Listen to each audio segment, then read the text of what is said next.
Hi guys, Kenzie here. So, I kind of want to do a little bit different video for this week. I know I've kind of been lacking on my videos. I've just been trying to work, and every time I try to, remind myself to do a video, it's like late at night. So I want to kind of talk about one of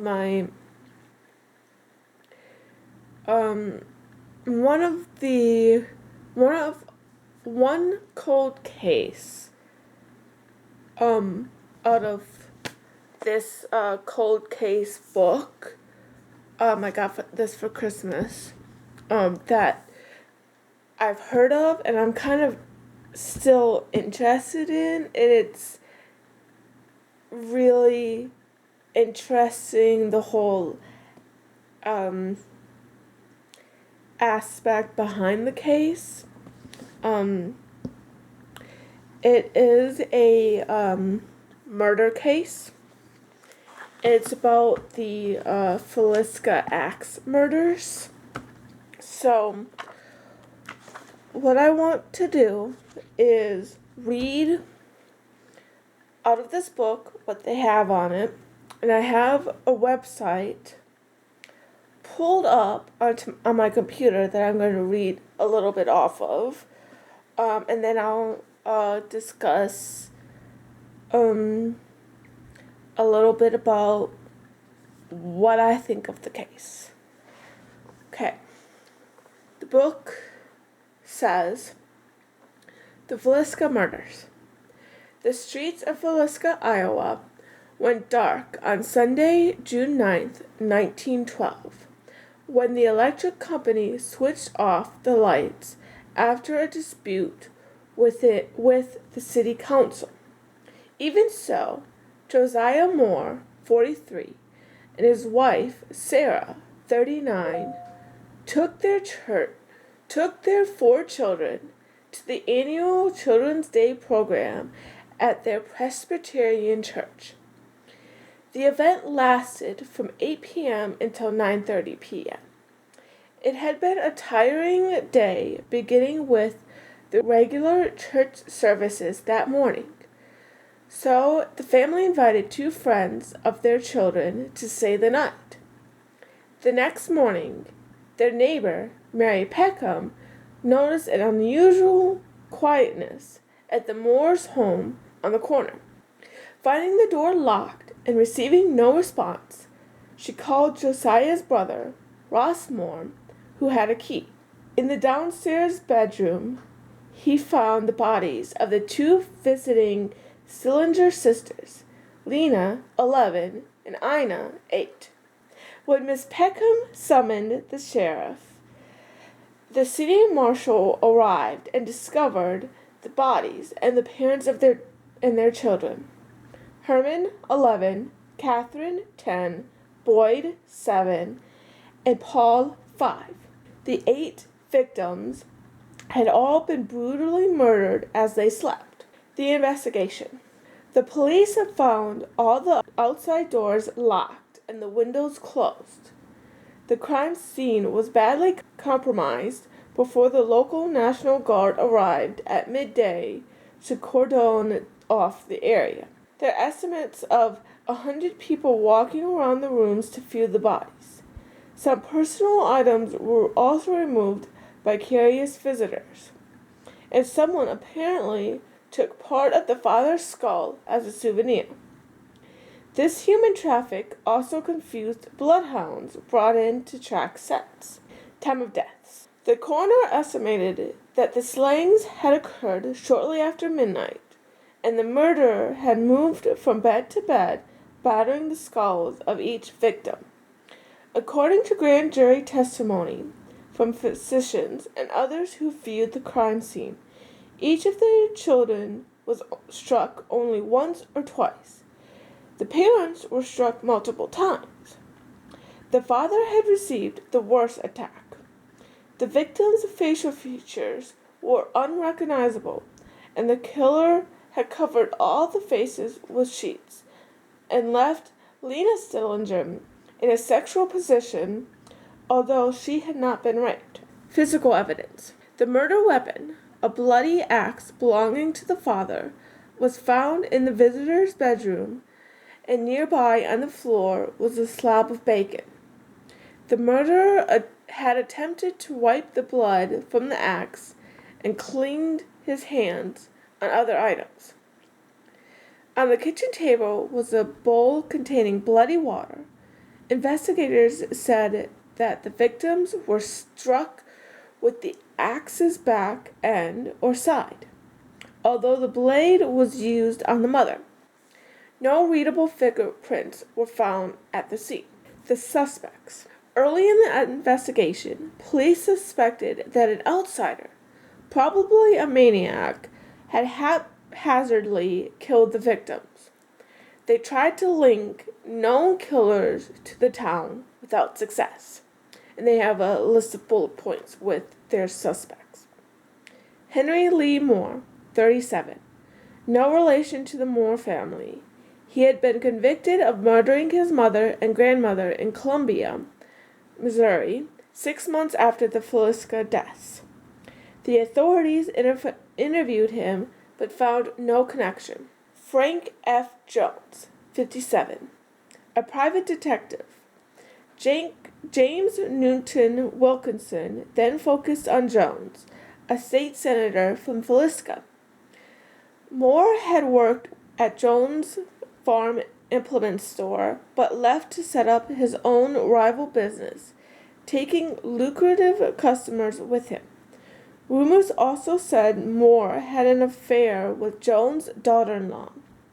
Jones had attended the local Methodist church that evening. Many locals disliked him, calling him arrogant. Wilkinson pushed the case, saying Jones had hired a man, William Blackie Mansfield, to carry out the killings. But a grand jury failed to indict Mansfield on July 21, 1916, because he proved he was elsewhere at the time of the murder. Reverend Lynn George Jacqueline Kelly, 33. In 1917, attention turned away from Jones to the Reverend Kelly, who was visiting the Presbyterian Church on the night of the murders. He signed a confession that year saying God had told him to commit the murders. Slay utterly came to my mind, he wrote, and I picked up the axe and went into the house and killed them. Kelly supposedly had taken a bloody shirt to the cleaners, but it was never recovered. Others said he had told people about the murders before they were discovered. The Iowa Attorney General's office charged him with the murders, but Kelly recanted his confession before the trial. The trials. In the first trial, beginning in September 1917, the prosecutors gathered devastating facts about Kelly's character, documented months after the murders. Sexual deviancy. Kelly was a voyeur, known to walk through the town late at night and peek through windows. Girls reported that he lured them into his room to teach them stenography, but asked them to undress, attempting to fondle them. The prosecution also pointed out that Kelly was left-handed, as the murderer was thought to be, but they had no real physical evidence against him. Defense of insanity. The defense argued that Kelly's confession was the result of mental problems, and his obsession with the murders had made him delusional. They added that testimony about his deviant sexual behavior did not apply to the murder case. The jurors failed to reach a verdict. 11 wanted to acquit him, and 1 person thought he was the murderer, but should be found not guilty because of his insanity. Acquittal. The retrial in November had the same strong defense that resulted in Kelly's acquittal. Kelly was only tried for the death of Lena Stillinger, allowing the state to continue with the other indictments if they wanted, but they opted to quit. Kelly would later spend time in mental institutions in Washington, D.C. and Long Island, New York. And there's a little block for, like, that they have on doubts. Lingering doubts. How could the killer batter 8 people to death without one of them waking? After the hitman, William Mansfield, was not indicted, why did police continue to pursue Senator Jones, who seemed to have the motive of revenge? Was Reverend Kelly mentally disturbed when he confessed to the crime? If so, was the one juror correct in saying he killed the victims while insane? Yeah, those are some of the questions that after reading this, I'm going to talk more about this in a bit. I'll come back to the book. But I want to focus on this article that I pulled up. What I'm reading right now is, it kind of starts off with, the two adults and 6 children, 8 people were brutally murdered in their beds in the small Midwestern town of Villisca, Iowa. During the weeks that followed, life in the small town changed drastically. And it goes on to saying, as residents of this small town reinforced locks, openly carried weapons, and huddled together while sleeping, newspaper reporters and private detectives flooded the streets. Accusations, rumors, and suspicion ran rampant among friends and families. Bloodhounds were brought in. Law enforcement agencies from neighboring counties and states joined forces. Hundreds of interviews filled thousands of pages. And yet the murders remained unsolved, the murderer unpunished. And it goes on to say, in 1994, Darwin and Martha Lynn of Corning, Iowa, purchased the former home of murder victim J.B. Moore and his family. The house was returned to its original condition at the time of the murders on June 10, 1912. It was listed on the National Register of Historic Places and opened for tours. Films and books on the murders have recently captured the interest of an audience who had never heard of this horrendous crime. Psychics claim they've identified the murderer, and history buffs continue collecting piles of documents they say point to the truth. In all honesty, though, we will never know what happened on that dark night inside of the home of J.B. and Sarah Moore. The murderer or murderers were never caught, and given the many years that have passed, their dark secret was obviously carried with them to their own grave. For some, the speculation was almost too much to bear, and in 1912, townspeople began to distinguish and identify themselves by who they believed committed the crime. Friendships became strained, and in many cases, irretrievably broken. The town stood then, and in many cases still stands, divided. And it goes on into talking about the case. So, and it kind of gives a little bit different from the book that I have. The dates.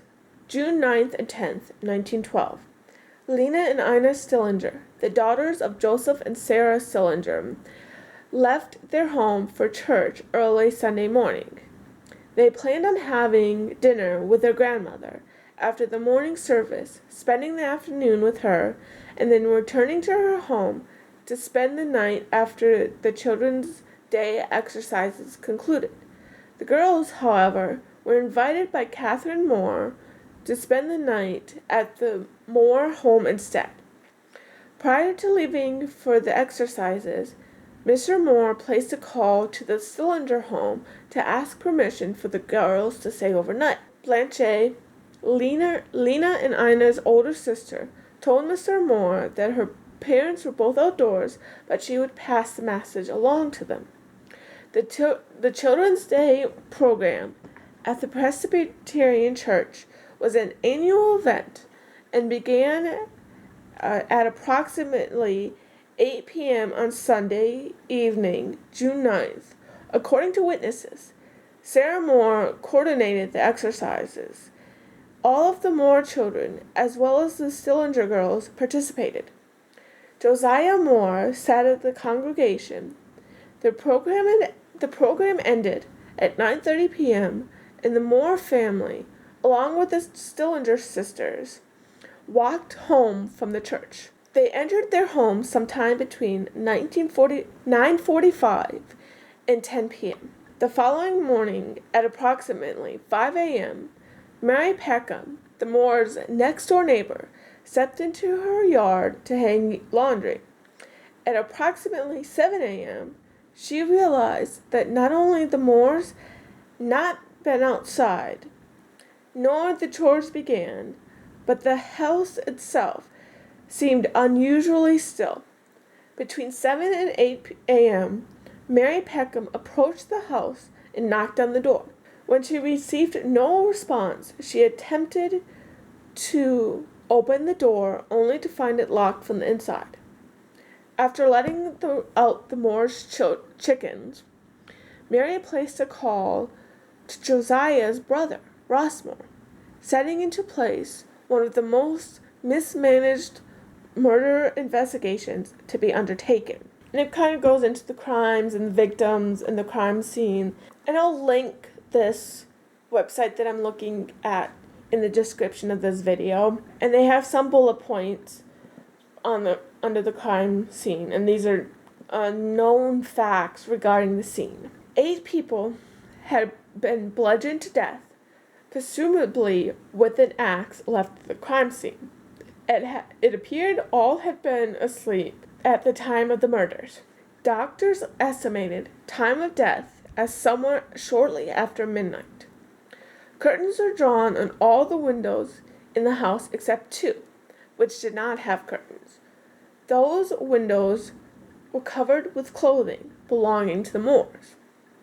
All victims' faces were covered with the bedcloths after they were killed. A kerosene lamp was found at the foot of the bed of Josiah and Sarah. The chimney was off, and the wick had been turned black. The chimney was found under the dresser. A similar lamp was found at the foot of the bed of the Stillinger girls. The chimney was also off. The axe was found in the room occupied by the Stillinger girls. It was bloody, but an attempt had been made to wipe it off. The axe belonged to Josiah Moore. The ceilings in the parents' bedroom and the children's room showed gouge marks apparently made by the upswing of the axe. A piece of keychain was found on the floor in the downstairs bedroom. A pan of bloody water was discovered on the kitchen table, as well as a plate of uneaten food. The doors were all locked. The bodies of Lena and Ina Stillinger were found in the downstairs bedroom off the parlor. Ina was sleeping closest to the wall, with Lena on her right side. A gray coat covered her face. Lena, according to the inquest testimony of Dr. F.S. Williams, lay as though she kicked one foot out of her bed sideways, with a hand up under the pillow on her right side, half sideways, not clear over, but just a little. Apparently she had been struck in the head and squirmed down the bed, perhaps 1/3 of the way. Lena's nightgown was slid up and she was wearing no undergarments. There was a blood stain on the inside of her right knee, and what the doctors assumed was a defensive wound on her arm. Dr. Lindquist, the coroner, reported a slab of bacon on the floor in the downstairs bedroom, laying near the axe. Weighing nearly 2 pounds, it was wrapped in what he thought may be a dish towel. A second slab of bacon, about the same size, was found in the icebox. Lindquist also made a note of one of Sarah's shoes, which he found on Josiah's side of the bed. The shoe was found on its side. However, it had blood inside as well as under it. It was Lindquist's assumption that the shoe had been upright when Josiah was first struck, and the blood ran off the bed into the shoe. He believed the killer later returned to the bed to inflict additional blows and subsequently knocked the shoe over. And it kind of goes into more about saying how, had these murders been committed today, it is almost certain that law enforcement officials would have easily solved the crime and brought the murderer to justice. Over 100 years later, the Villisca axe murders remain a mystery. The murderer or murderers are probably long dead. The gruesome secret buried with them. Okay, sorry if my the camera angle changed. I had to change my battery. My battery died on my camera. Okay, so it died in the middle of my sentence, so I'm gonna start it over. The article that I'm reading goes into and says, it's important, however, that we also realize that in 1912, fingerprinting was a fairly new venture and DNA testing unimaginable.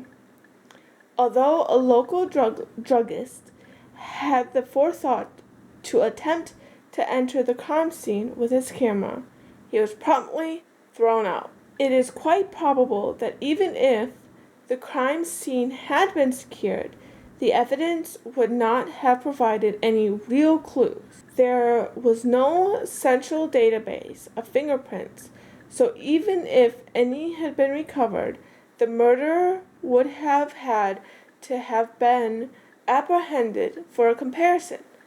Granted, prints may have either convicted or cleared Kelly in Mansfield. Frank Jones, however, was suspected only of masterminding the plot and not actually committing the murders himself. Fingerprints would not have exonerated him. So that's kind of between this article and the book, and how, there's a lot of information on this case, and I'm sure if you type in Villisca axe murders that you'll be able to get more information. I wanted to go back to these lingering doubts in the book that I have. The first one is, how could the killer batter 8 people to death without one of them waking? That is a question that I'm like, okay, yes, I can understand how this is a doubt, because a couple of people were sleeping in the same rooms. The types of, from what I've, kind of seen and stuff like that, the types of houses, in the early 1900s, you may have 3 rooms. Like this house, I'm not exactly sure on the whole layout of the house, but they may have 3 or 4 rooms. This house, let's say, has 3 rooms. The 4 younger children, or the 4 more children, were sleeping in 1 room, or it could have been 2 rooms. They were sleeping, okay, let's say it has 4 bedrooms. the more children were sleeping in 2 bedrooms. The 4 more children were sleeping in 2 bedrooms. The Sillinger sisters were sleeping in 1 bedroom. The parents, the Josiah and Sarah Moore, were sleeping in 1 bedroom. I know that if I was, in a bed with someone else, and someone came in and started killing them, I'd be up. I'd wake up and I'd start screaming. So how did no one wake up in this event? I mean, there could be the fact that they could have been drugged, but there's no evidence. I mean, that's just my theory, is they could have been drugged.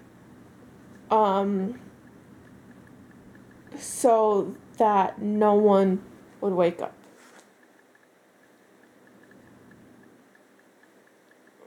And then, second doubt is, after the hitman, William Mansfield, was not indicted, why didn't police continue to pursue Senator Jones, who seemed to have the motive of revenge?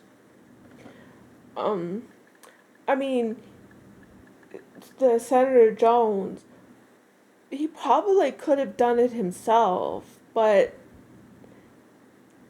they didn't have fingerprints at that time, per the article.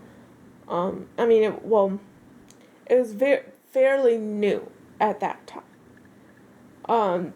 They don't have the database that we do now, at that time. So, yes, he had a motive for revenge, but there's really no evidence, from what I've read, that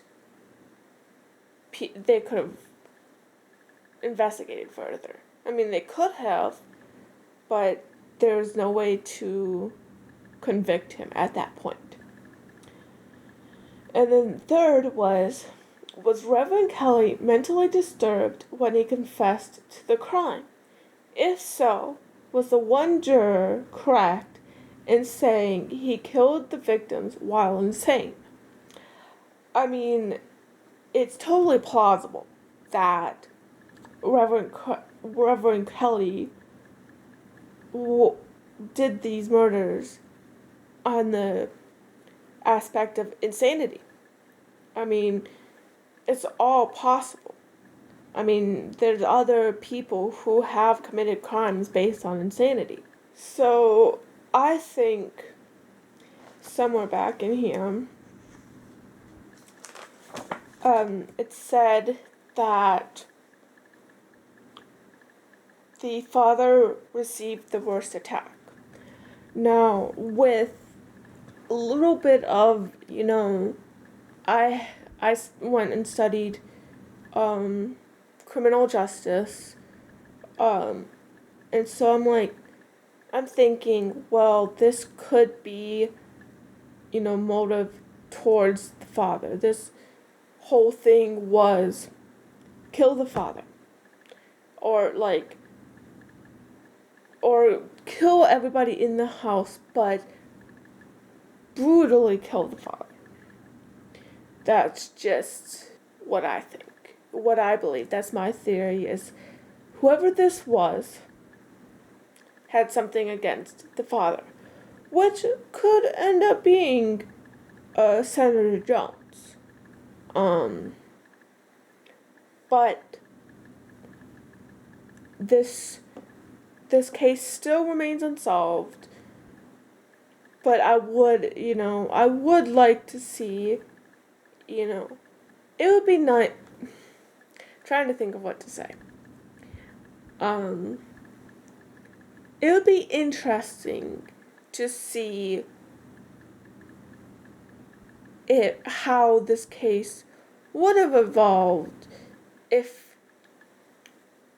either if it happened in our time, or if back in 1912 they had the stuff that we have now, saying to figure out who actually did it.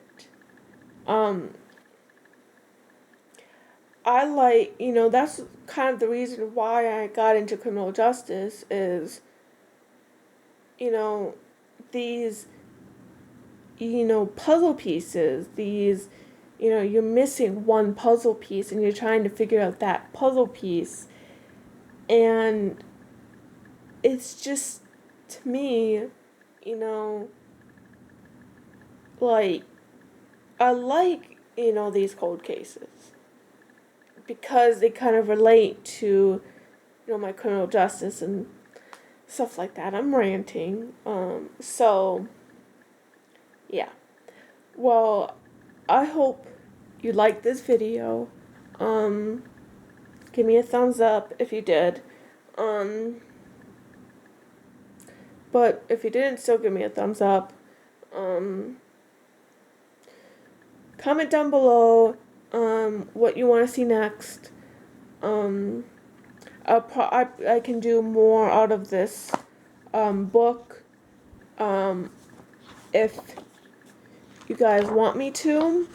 I'll just read you what this book has. It has murder, political assassinations, kidnappings, robbery, and fraud. Let me know if you want me to read anything else out of this book, or if you want me to go into other cold cases.